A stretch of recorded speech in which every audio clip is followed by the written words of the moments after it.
अस्सलाम वालेकुम दोस्तों, मैं बैलजोन से रहमान बात कर रहा हूँ। दोस्तों आज हमारा क्लास जो है ना FEAC की पहचान के बारे में दोस्तों, और इसको चूँकि पश्तो ज़बान में रिकॉर्ड की गई है, बाद में आप साथियों के लिए इस पर डबिंग की गई और इससे क्लिप ली गई और इसकी स्पीड थोड़ी बढ़ा दी गई है दोस्तों। तो बात करते हैं दोस्तों PAIC के, और सबसे पहले जान लेते हैं कि P का क्या मतलब है और A का क्या मतलब है दोस्तों।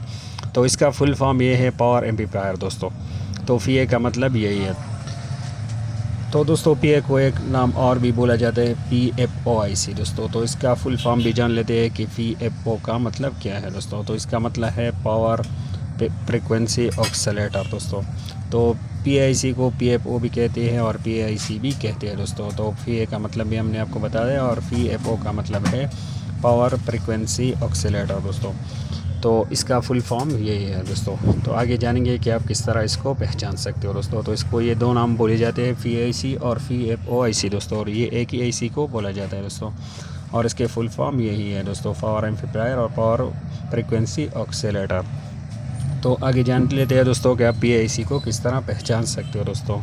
तो हम आपको बताते चले दोस्तों कि ये क्लासेस हमारी जो है ना ICs की पहचान के बारे में है दोस्तों। तो जैसे आप पूरी ICs को पहचानोगे दोस्तों, तो उसके बाद उसके वोल्टेज के बारे में हम क्लासेस शुरू करेंगे कि इसके इनपुट क्या होगी और आउटपुट क्या होगी दोस्तों।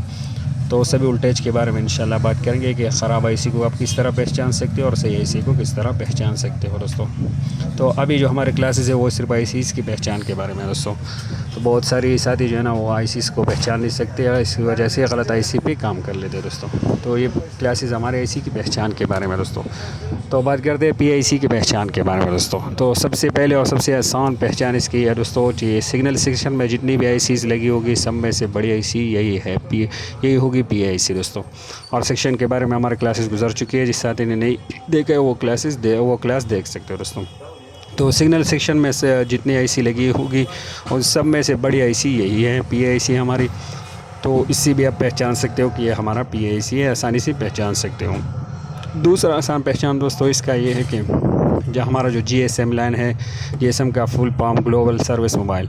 तो GSM की जो लाइन है वो सीधा PIC के अंदर ही जाती है। जिस तरह ये देखो, ये हमारे पास एक PCB है, ये इसका GSM लाइन आया हुआ है, ये देखो यहाँ पे आया हुआ है इस तरह। ये देखो ये बैंड है, एंटीना बैंड से कनेक्ट होकर यहाँ पे आकर देखो सीधा यहाँ पे PIC के अंदर ही चला जाता है।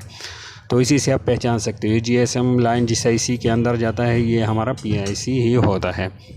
तो इसी से भी आप आसानी से पहचान सकते हो ये हमारा PAIC है।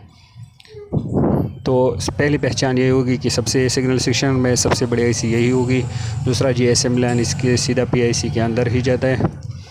और तीसरा और आसान पहचान ये है कि इसके पास एक NPC मतलब नॉन पोलर कैपेसिटर लगा होता है दोस्तों। एक बड़ा सा कैपेसिटर इसके पास लगा होता है। अक्सर मॉडल में दो भी इसके पास लगे होते हैं दोस्तों। जिस तरह यह मॉडल हमारे पास है, इसमें दो लगे हुए ये PIC के पास।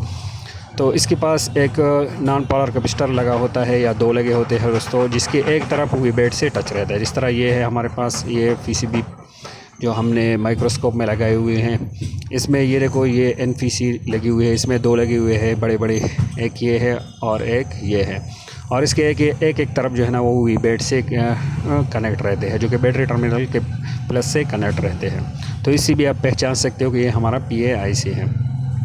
और अक्सर जो फुल शॉर्ट मोबाइल आपके पास आते हैं तो इन दो कैपेसिटर से ही ज़्यादातर जो है ना 70% मसला उसका आता है कि यही शार्ट होने की वजह से फुल शार्ट दिखाता है दोस्तों। उस पर भी आगे इंशाल्लाह क्लासेस आएंगे। और नंबर 4 जो है ना दोस्तों, सबसे आसान पहचान इसकी ये है कि इसके ऊपर जो कोडिंग लिख के होती है उसको आप गूगल में सर्च करके किसी भी IC को मालूम कर सकते हो कि कौन सी IC है। ये जो इसकी कोडिंग ऊपर लिखी हुई है साफ आपको नज़र आ रहा है। सिंपल से गूगल में जाना है और इसको वहाँ पे टाइप करके सर्च करना है, तो आपको बता देगा कि कौन सी IC है और कौन से काम के लिए यूज़ हुई है। और नंबर 5 हो दोस्तों, इसके सिंबल से आप पहचान सकते हो कि ये हमारे जो है ना वो PAIC है। PAIC के कुछ सिंबल हम आपको बताते हैं दोस्तों, ज़्यादातर यही यूज़ होते हैं। एक देखो ये सिंबल है, ये आपको ज़्यादातर मिलेगा, ये आपको नज़र आ रहा है, माइक्रोस्कोप में भी हमने यहाँ भी बनाया। इस सिंबल से आसानी से आप पहचान सकते हो बहुत सारे ICs के अंदर कि हमारा PAIC है, जो कि सिग्नल सेक्शन में लगा होगा। दूसरा जो ज़्यादातर यूज़ होता है वो सिंबल यही यूज़ होता है, अक्सर PAIC के ऊपर यही सिंबल आपको नज़र आएगा। और तीसरा जो बिल्कुल रनिंग और हमारे पास ज़्यादा यूज़ होने वाला जो सिंबल है वो यही है। इसी तरह आपको सिंबल मिलेगा PIC के ऊपर। तो ये 3 एक ये हो गया और ये 2 बाकी भी अपने देख के समझना है कि जिस IC के ऊपर आप देखो सिग्नल सेक्शन में तो वो हमारा PIC होगा। तो इससे आसानी से आप पहचान सकते हो कि हमारा PIC है। तो ये 5 जो है ना ये आसान सी पहचान हमने आपको बता दी है कि इससे आप पहचान सकते हो कि ये हमारा PIC है। तो ये जो इसके पास जो नॉन पावर का पिस्टल लगे होते हैं, ये एक भी आ सकते हो, 2 भी आ सकते हैं, हमने आपको बता दिया। और इसको आप कोडिंग भी सर्च कर सकते हो गूगल में और सिंबल से आप पहचान सकते हो। तो इसके अलावा और भी पहचान है, इसके पहचानने के तरीक़े हैं, लेकिन वो वीडियो थोड़ी लंबी हो जाएगी। तो फ़िलहाल इतनी ही काफ़ी है जिसकी वजह से आप पहचान सकते हो कि ये है हमारा PIC। तो अभी बात करते हैं कि PIC काम क्या करते हैं दोस्तों। तो PIC के बहुत काम हैं दोस्तों, हम सिंपल से थोड़े से आपको यहाँ पे बताने वाले हैं। तो सबसे पहले और सबसे आसान काम अगर हम आपको बताएं तो ये इसका काम होता है सिग्नल को बूस्ट करना, सिग्नल को ज़्यादा करना, सिग्नल को खींचना, जो भी आप कहो ये इसका काम होता है दोस्तों। ज़्यादातर RX सिग्नल जो हमारे आते हैं दोस्तों उसको बूस्ट करना, उसको ज़्यादा करना। जब इसके वोल्टेज वगैरह के बाद पे हम क्लासेस बनाएंगे तो इसमें इंशाल्लाह हम बताएंगे। और इसको आप यूँ भी कह सकते हो दोस्तों कि GSM लाइन को कंट्रोल करना, ये भी PIC ही का काम होता है दोस्तों। और टावर से जो सिग्नल हमारी आती है वो RF को देना, RF तक पहुंचाना दोस्तों, ये भी हमारा PIC का काम होता है। और इस तरह और भी दोस्तों PIC के बहुत कामों के लिए यूज़ किया जाता है। फ़िलहाल आप इतना ही समझना है कि ये सिग्नल को बूस्ट करता है ज़्यादातर हमारे RX सिग्नल को, या GSM लाइन को कंट्रोल करता है, या टावर के जो सिग्नल आते हैं वो RFIC तक फॉरवर्ड करना, उस तक पहुंचाना, RF को देना, ये काम हमारा PIC का ही होता है। आगे बात करेंगे कि RFIC क्या है और इसकी पहचान क्या है। तो PIC का काम यही है और इसके पहचानने के सिंपल से 5 तरीक़े हमने आपको बता दिए। तो आगे बात करते हैं कि RFIC को आप किस तरह पहचान सकते हो और इसका फुल फॉर्म क्या है।